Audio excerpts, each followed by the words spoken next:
Welcome back to Amy Kardashian and the Expert Show, where the experts share their knowledge, wisdom, and powerful insights to help you transform your business and personal life. I am your host, Amy Kardashian, not Kardashian. Cindie. I have a wonderful guest with me today. Her name is Cindie Schum. Hello, Cindie. Hello, Amy. How are Thank you for inviting me to your show. Oh, of course. You are amazing. That's why you're here. And Cindie, she is going to share with us how to conduct an interview for permanent makeup. Yes. And this is very important subject because when you have something permanent, you can't take it out. So Exactly. you have to really know what you're doing. I want you to share with us. Tell us a little bit about your background first, how long you've been doing this, and then we'll go into the steps. How's that sound? That sounds wonderful. Okay. I've been a permanent makeup artist here in Las Vegas for the last 26 years, going on 27, and probably one of the most knowledgeable people in Las Vegas. I've had a multitude of students, and I would like to talk about the interview that you conduct before you decide to have permanent makeup. It is a permanent procedure. It is not reversible. So I would like to go through a few questions you need to ask someone before you decide to get this procedure done. Okay, so get your pen so you can remember this, okay?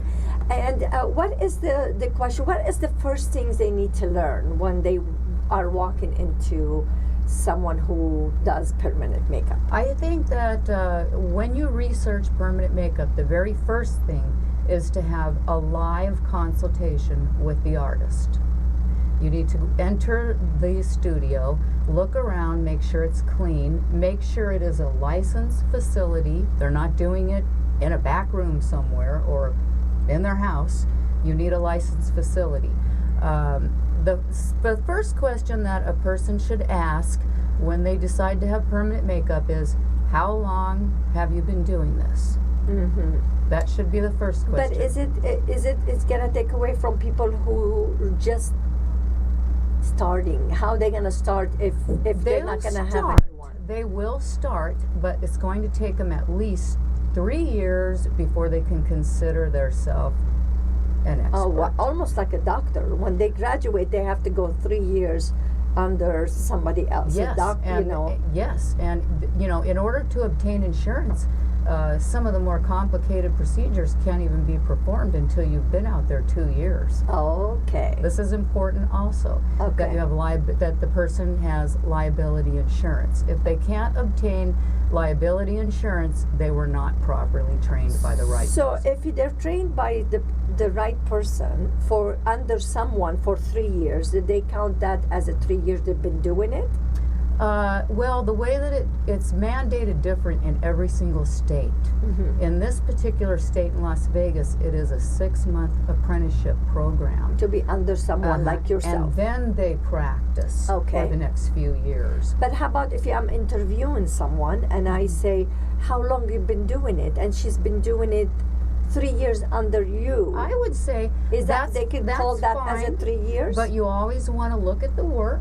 Okay. You always want to examine where they're working at. Mm-hmm. Just because I train them doesn't mean they're going to follow exactly what I tell them to do. Okay. But as far as the very first question should be, how long have you been doing it? The second question be how long you've been doing it. Yes, not how much is it, and not does it hurt. Those are the first questions. I love that. Not how much is it, because you can't really pay price.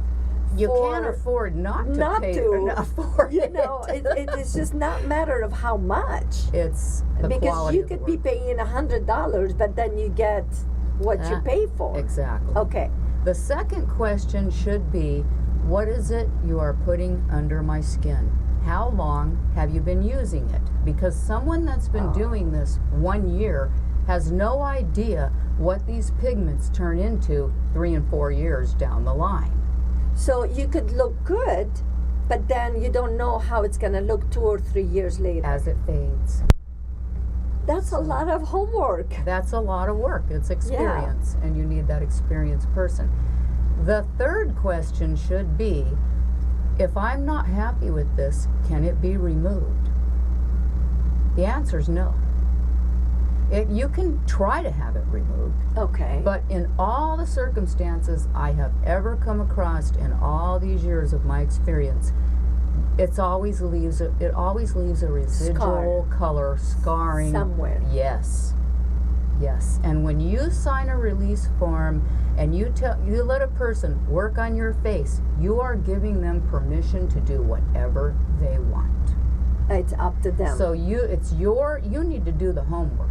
Okay. You need to find out exactly what the background of this individual is. If they move from out of state, how do you find this out? You can't trust always a website, because these could be pictures from everywhere. You can't underestimate word of mouth and seeing the work yourself. It's really important. So word of mouth is the best way. We need to educate the public, Okay. because there's so many messes out there.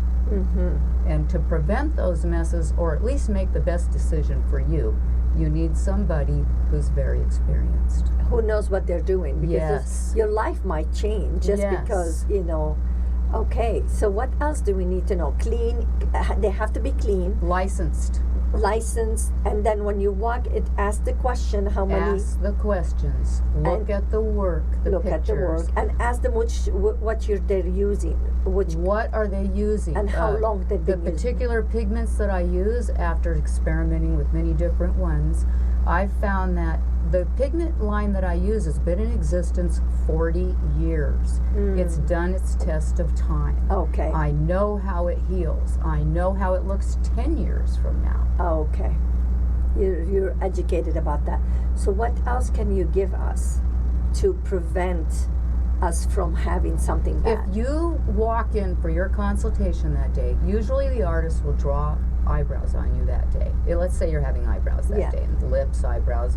You want them to draw on your face to, first of all, make sure that they can draw before you let them have a tattoo machine or a manual machine and actually do the work. You need to see what it's going to look like before they actually do it.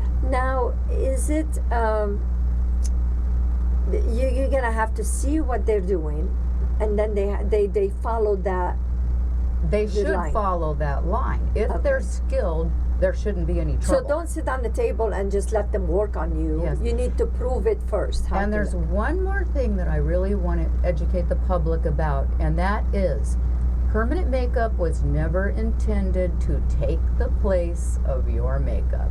It was meant as a guide to help you with your makeup. Yeah. It fades, so it is not going to remain It doesn't the same. go away, but it fades. It fades. But doesn't go away, like you said. It'll It's just be in forever. Actually, if they took a histologic section of your skin 10, 20 years from now, it's still in there. Okay. That's why they call it permanent.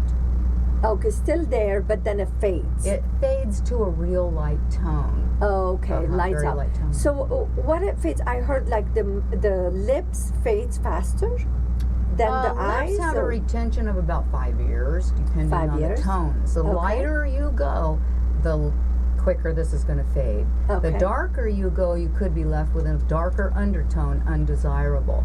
So this is intended to be touched up every year to 2 years in order to keep the tones correct. Oh, correct. Okay, so you need to always touch it up. Yes, And by the way, she did my eyebrows right there, and I feel so good. Thank you. It just, you draw them. I did it before, but they didn't do it the right way. The shape was wrong. The shape was wrong, and you fixed it. So Yes. if you want someone, they know what they're doing, is Cindie. Thank I you. can just give you my testimony right here. So let them please know where to find you. Oh, you can contact me at CindieSchum.com, Permanent Makeup by Cindie Schum, or call me at 702-773-3456. And also Stephanie Thompson used you too yes, after. I love So her. she She's amazing. She looked amazing. Yes. Anyone I send you, they're so happy. So I could just say my experience with Cindie is beautiful. Great job. Well, thank you so much for being on my show Oh, thank and you, Amy. educating everyone, because this show is about experts and what they could bring to the table. I appreciate having you here. Thank you. I hope I helped. Okay. Well, stay tuned for my next segments.